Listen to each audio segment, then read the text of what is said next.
Hi there, welcome to a show where I talk about overlooked stuff, where people with nothing better to do might enjoy. Today's topic, Ornn Jungle. Link to the full build in the description below.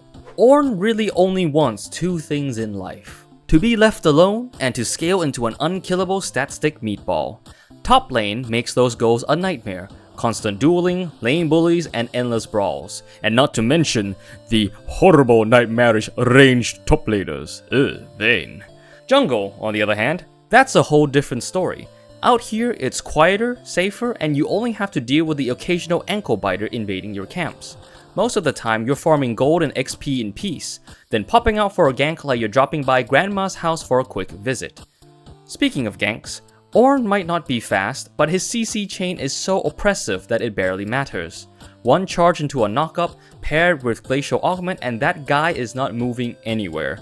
The crowd control is so reliable, it feels like you're handing your team gift-wrapped kills.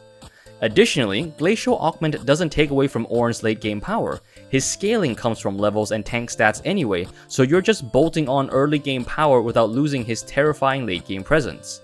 And then there's his signature passive, crafting items on the fly. Got enough gold? Bam! Instant item, no recall needed. It's a subtle but significant edge that keeps you snowballing item advantages over the enemy jungler. Pair that with jungle pets, honey fruit, and maybe even biscuits from inspiration, and Ornn barely ever needs to leave the jungle. And that means more time farming, more time ganking, and more time being an unmovable rock. Over time, he will have the up-tempo on the enemy jungler. All in all, Ornn Jungle is a low-stress, high-value pick for anyone who wants to play League in the most isolated, peaceful way possible, while still generating strategic value every single passing second. It's kinda like solo queue therapy, brought to you by everyone's favorite grumpy blacksmith.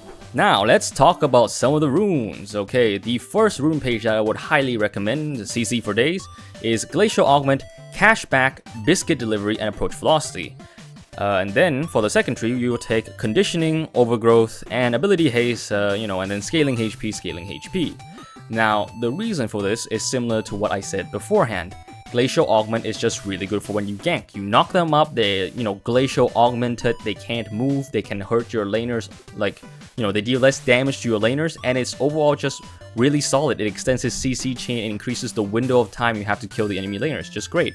Cashback, he can just buy more stuff because he's all his kit is just buying items and just, using them. So cashback is just great for just improving his economy. Biscuit Delivery for sustain, Approach Velocity to better chase down and CC lock those people you CC, and Conditioning and Overgrowth is just, regular, usual, normal tank stats that Ornn wants. Now this is the first rune page. Now, for those of you who aren't so focused on ganking, but rather more on just having to constantly skirmish, over objectives and whatnot, I would recommend this Aftershock page. Now, I still prefer Glacial Augment most of the time, but I recognize that running Aftershock on Ornn makes him much more tankier in 2v2 early skirmishes. So you could always try running Aftershock, Font of Life Conditioning, and Overgrowth if you feel like you need to do those 2v2 skirmishes more often. And for the second tree, just take Cashback, Biscuit Delivery for, economy and sustain purposes, and the same, adaptive scaling whatnots, because cooldown and whatnot, because Ornn's auto attack doesn't actually do that much. And that is what I would recommend for the runes.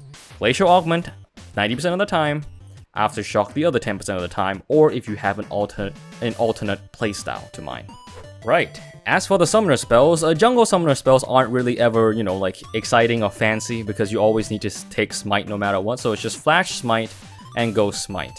There's not much difference between the two. Flash smite is more for if you're more focused on dueling and skirmishing, or escaping situations, you can just flash, flash Q, flash combo stuff, or just flash to escape. While Ghost, in my opinion, is more for the, you're quickly roaming to fights a lot, you need to move around, or you just need to navigate the battlefield a lot more often.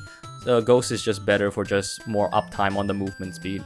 And that's it for the summoner spells. Alright, now let's get to the exciting stuff. So the items. Starting items, I would say Moss Stomper Seedling. You could technically try other jungle pets like, the blue one or the red one, but I find the green one to be the best because tank stats is all that Ornn wants to just improve his damage and tankiness in just everything. And, just Health Pot, Oracle Lens, usual start, you can just ward the top camp and start bot if you want, same thing.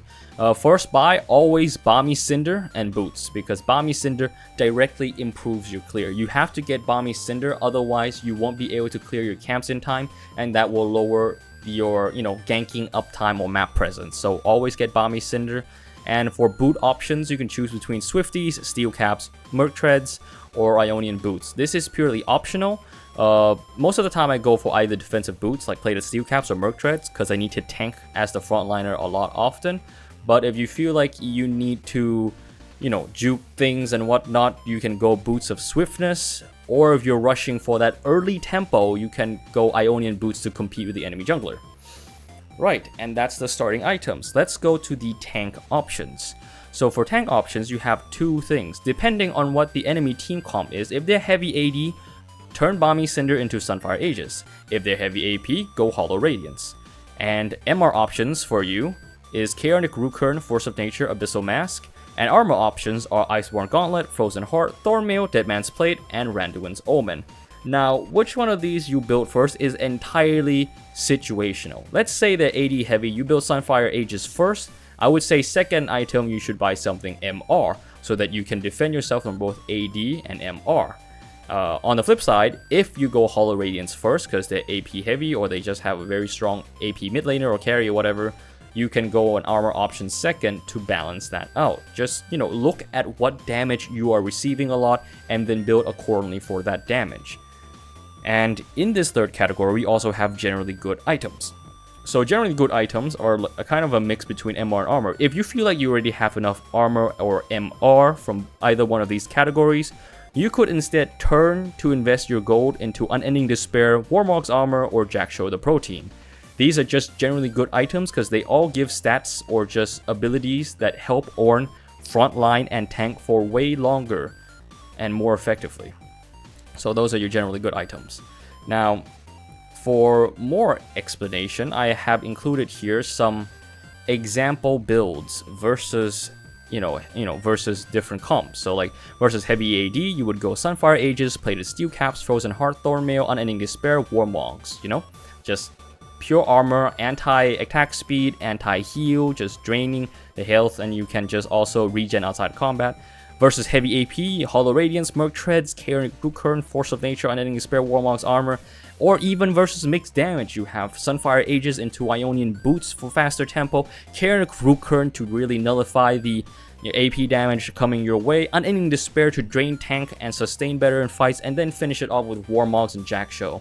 Really, it is highly dependent on your situational decision making and how the game state is. This is something that may have to come with time and practice as you try out this pick, but really, Ornn just has flexible picks. He can build almost any tank item and just work with it. So you just gotta feel it out eventually. And this is, I think, the best way for me to explain all of this to you. Alright, to start off the strategy section, we're going to go for the skill leveling. So in the beginning, you're gonna start W, E into Q, and for that reason being that W is arguably your highest damage ability. This will help you clear the fastest, so you need to take W first in order to actually clear healthily. So W, E into Q. Now, ability of maxing, take R whenever you can, and max out W first, because this will be your bread and butter clear and also your bread and butter in team fights and whatnot and in duels. And then you want to max E second, because your E knockup is just one of it's the second ability in your ganking tool, because the usual ganking patterns always go in Q, E the pillar to knock them up, W them, and then hit auto attack them to activate the Brittle and knock them back, and you kind of just hold them there with this. So that's why we max up W first, max up E second, max up Q last, and always take out when you can. Alright, and that's the only ability leveling page for Ornn. This is all you need to know. That's it. Now, in early game, pre-level 6, the first thing you must remember is that Ornn is a scaler, and as with most scalers, your early job is simple. Chill. Invading or dueling? Not your camps, not your problem. Your top 3 priorities are farming your own camps, helping your lanes with ganks, and staying alive. Start bot side buff, full clear up to top side scuttle, gank top, look for mid, then swing back down to bot. From there, it's back to farming. Rinse and repeat. Welcome to Ornn Jungle. But most importantly, a good core habit to build is spending your gold efficiently. 900 gold, that's a Balmy Cinder. Another 800, Chain Vest. 1000 after that, Sunfire Aegis is online. Always know your gold thresholds and buy on the spot. Your passive is your biggest early edge. And if you're running futures market or cashback, push for that first legendary ASAP to boost your economy. When it comes to fighting, skip duels. Most meta junglers will dumpster you early. Instead, look for ganks and 2v2s where your CC chain shines. Those skirmishes accelerate your scaling without throwing away tempo. And you will keep on doing this over and over again to buy yourself and your team time for you to scale to become the big healthy meatball in late game. Now, by this stage, Ornn is a medium rare meatball. Not fully cooked yet, but hearty enough to throw down in teamfights. Objectives like dragons and void grubs become priority number 1. Still though, don't duel enemy junglers unless you're clearly ahead. Imagine fighting Viego with Botrick. He'll turn you into scrap metal unless your armor stats are stacked. Stick with allies and contest as a unit. In teamfights, you're worth about 1.5 players. Between your AoE knockup, layered CC, and growing tankiness, you tilt most fights in your team's favor just by showing up. Be there and your presence will do the heavy lifting. Or heavy tanking, however which way you want to spin it.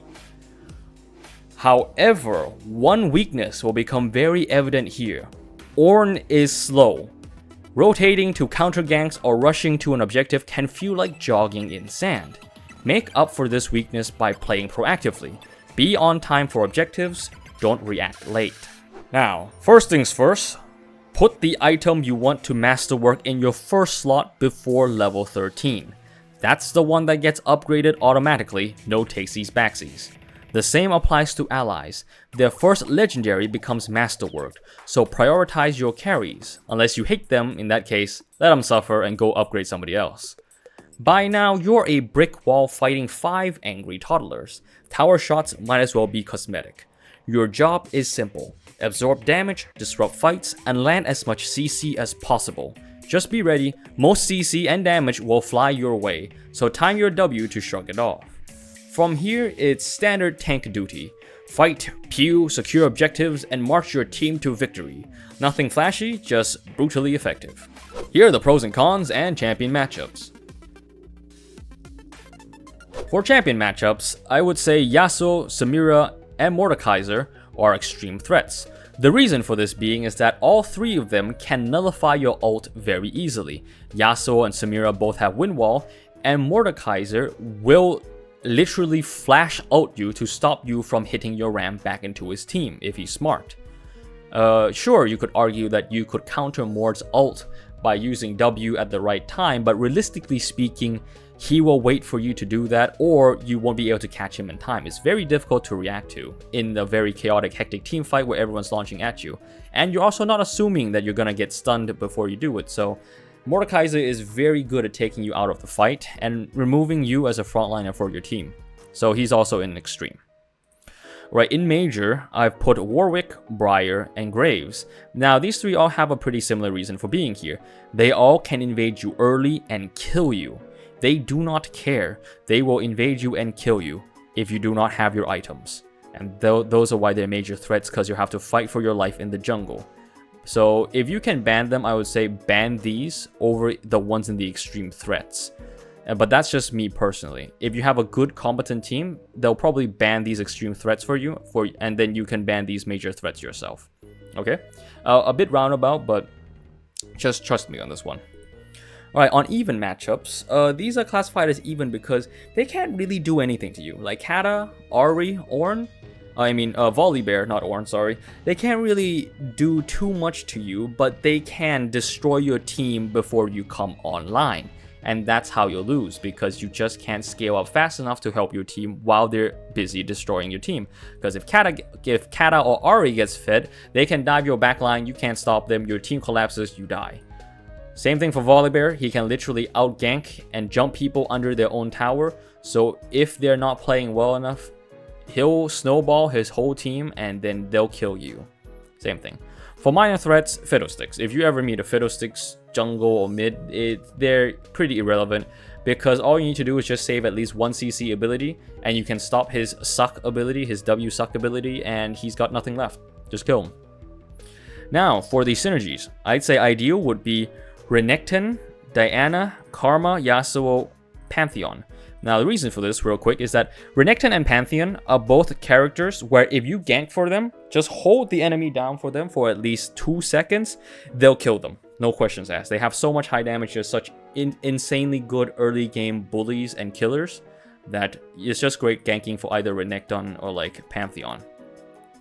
Diana is a similar reason. However, Diana also has the additional purpose of, in late game team fights, if you manage to get a big knockup, you create a safe window of opening for Diana to use her QE to fly in and then ult the enemy.